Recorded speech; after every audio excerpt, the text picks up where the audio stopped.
Are you a pencil artist and you're using your white charcoal pencil for your white paper?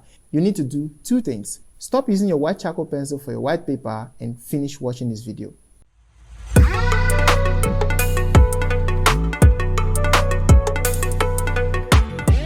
Hello friends, welcome to Blinks Art and welcome to today's tips, tricks and technique. Are you a pencil artist? You use white charcoal pencil on your white paper.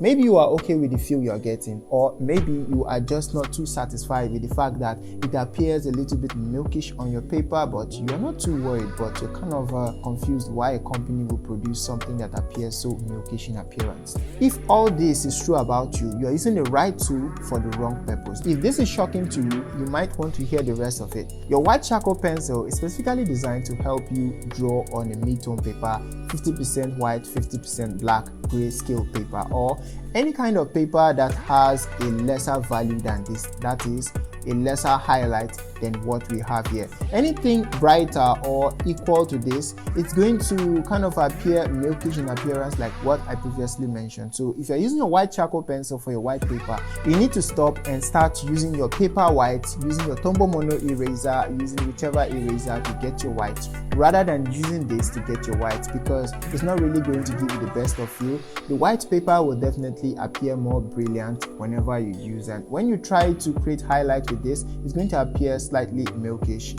which will make you feel the pencil is bad, the company is bad, and all of that. So go get a mid-tone paper or a complete grayscale paper and enjoy the original function of your white charcoal pencil. It's a really nice tool to work with if rightly applied. So if you're enjoying this so far, click the like button, click the subscribe button, ring all the bells so you don't miss any of our tips, tricks and techniques when we release them. I'm Blinks and this is Blinks Art.